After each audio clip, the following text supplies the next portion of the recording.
নমস্কার বন্ধুরা, জ্যোতি সিম্পল কিচেনে সবাইকে স্বাগত। আশা করি তোমরা সবাই খুব ভালো আছো আর আমিও ভালো আছি। বড়দের প্রণাম আর ছোটদের ভালোবাসা জানিয়ে আমি আমার রেসিপি এখন থেকেই শুরু করলাম। তো দেখো, আমি একটা পনিরের একটা কিউব নিয়ে চলে এসেছি। তো এটা দেখো 500 গ্রামের একটু কম পনির আছে। তো পনিরটা আমি দেখো সুন্দর করে ছোট ছোট টুকরো করে কেটে নেব। তো দেখো, পনিরের একটা সুন্দর রেসিপি আমি আজকে তোমাদের সাথে শেয়ার করব। তো এই দেখো, পনিরগুলো আমি এভাবে লম্বা লম্বা টুকরো করে করে কেটে নিচ্ছি। তো আজ দেখো অন্যরকম একটা রেসিপি আমি বানাচ্ছি। তো তোমরা স্কিপ করো না, ভিডিওটা প্রথম থেকে শেষ পর্যন্ত দেখো, আশা করি তোমাদের ভালো লাগবে। তো এইভাবে ছোট ছোট করে আমি কিউবের থেকে একটু বড় সাইজ, এরকম সাইজ করে দেখো আমি সব পনিরগুলোই কেটে নেব। তো তোমরা আমার সাথে থাকো। তো আমি এইভাবে দেখো সমস্ত পনির কেটে নিচ্ছি। তো আজকে কি রেসিপি বানাবো তোমাদের সাথে দেখো সবটাই আমি শেয়ার করব। তো চলো এখন পনিরগুলো ঝটপট করে আগে কেটে নিই, তারপরে আমি তোমাদেরকে দেখাবো আর তোমাদের সাথে সব শেয়ার করব যে কিভাবে আমি রান্নাটা করছি। তো চলো এখন পনিরগুলো আমি ঝটপট করে কেটে নিই।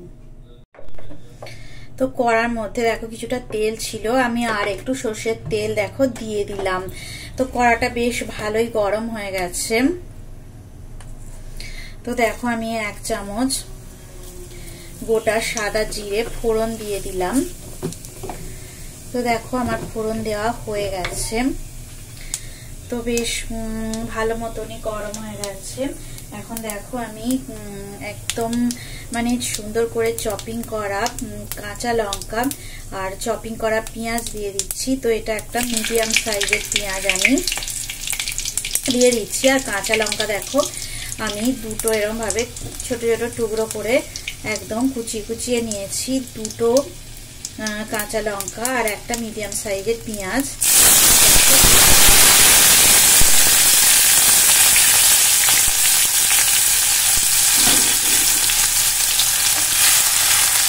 তো গ্যাসের ফ্লেমটা আমি মিডিয়ামে করেই রেখে দিয়েছি। তো দেখো ভালো করে আমি নাড়াচাড়া করে নেব।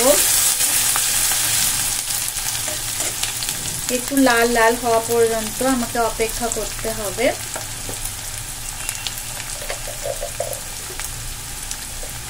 এরপরে দেখো আমি হলুদ গুঁড়ো দিয়ে দিচ্ছি।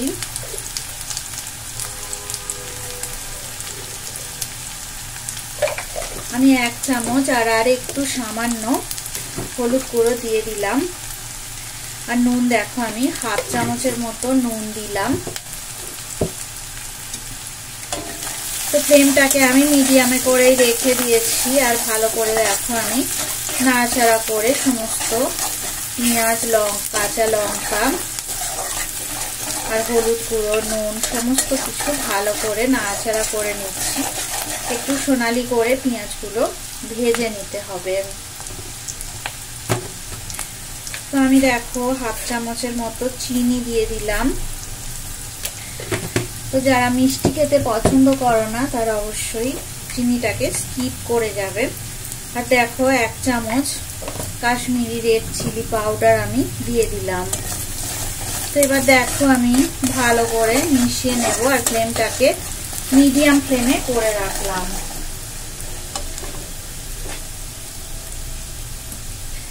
তো দেখো আমি 1 চামচ আদা রসুন বাটা দিয়ে দিলাম। আবার আমি ভালো করে নাড়াচাড়া করে মিশিয়ে নেব আদা রসুন বাটাটা।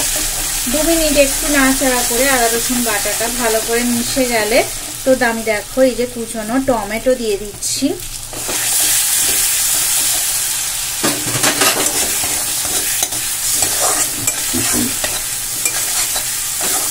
টমেটো কুচি দিয়ে একটু ভালো করে নাড়াচাড়া করে মিশিয়ে নেব। এবার আমি দেখো 1 চামচ গরম মশলার গুঁড়ো দিয়ে দিলাম। আর আরেকটু পরে দেব, যখন আরেকটু দরকার লাগবে তো একদম লাস্টে আমি দিয়ে দেব।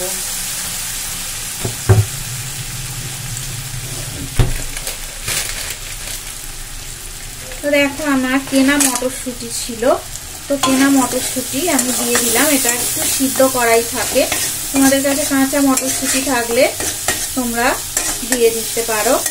এখন মটরশুঁটির সিজন, মানে এখন মটরশুঁটি সবার বাড়িতেই থাকে।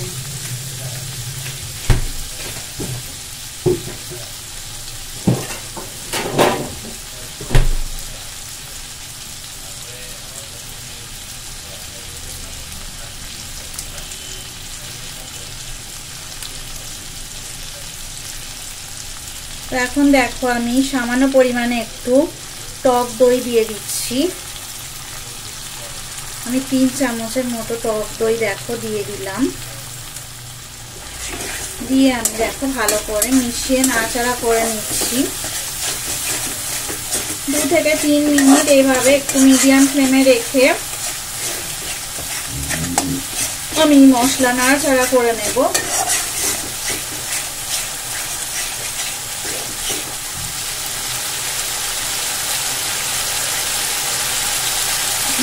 মশলা থেকে দেখো তেল ছেড়ে যাচ্ছে। তো এবার আমি যে পনিরের টুকরোগুলো আমি কেটে রেখে দিয়েছিলাম এইভাবে একটু লম্বা লম্বা করে, তো পনিরগুলো আমি সমস্ত পনির দেখো দিয়ে দিচ্ছি।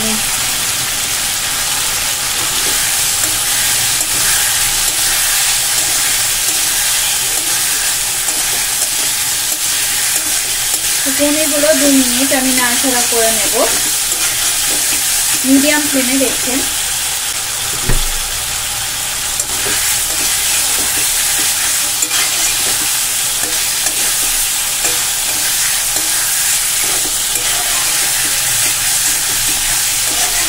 দেখো 2 থেকে 3 মিনিট এইভাবে নাড়াচাড়া করে নিলাম আমি। তো এবার আমি দেখো একটু জল দিয়ে দেব। তো যেহেতু এই গ্রেভিটা রুটি দিয়ে খাবো তো একটু ঘন ঘন হবে, তো আমি দেখো অল্প করেই জল দিয়ে দিলাম।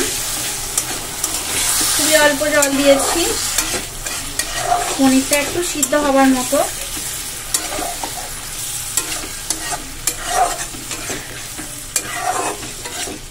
পনিরটা দেখো ফুটে যাবে, এবারে ভালো মতন ফুটে গেলে আমি মিডিয়াম ফ্লেমে করে দেব আর ঢাকা দিয়ে দেব 2 মিনিটের জন্য। তো দেখো আমি ঢাকা দিয়ে রাখলাম, ফিরে আসছি 2-3 মিনিট পর। দেখো 2 থেকে 3 মিনিট হয়ে গেছে, তো আমি ঢাকাটা তুলে নিয়েছি আর আমার দেখো মটর পনির একদম রেডি হয়ে গেছে। তো গ্যাসের ফ্লেমটা এবার আমি অফ করে দিলাম।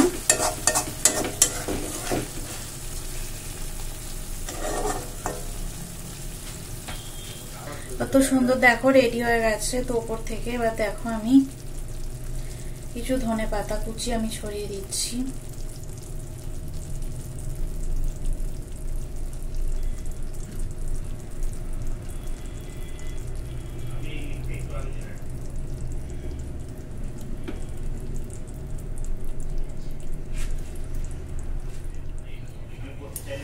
মটর পনিরের রেসিপি একদম সুন্দর করে সাজানো হয়ে গেছে।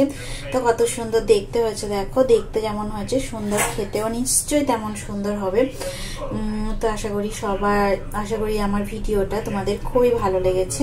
তো রেসিপিটা যদি ভালো লেগে থাকে অবশ্যই লাইক দেবে, শেয়ার করবে, কমেন্ট করে আমাকে জানাবে তোমাদের কেমন লাগলো। তোমরা সবাই ভালো থাকো, সুস্থ থাকো, আর আমার রেসিপি এইভাবে দেখতে থাকো। এতক্ষণ ধরে রেসিপিটা দেখার জন্য তোমাদেরকে অনেক অনেক ধন্যবাদ। আজকের মতো টাটা, পরে আবার নতুন রেসিপি নিয়ে তোমাদের সঙ্গে আবার দেখা হবে। আর পুরনো বন্ধুদের তো অনেক ধন্যবাদ আমাকে এগিয়ে নিয়ে যাওয়ার জন্য। আর যারা নতুন বন্ধু আছো তারা আমার চ্যানেলটা সাবস্ক্রাইব করে আমার পাশে অবশ্যই থেকো।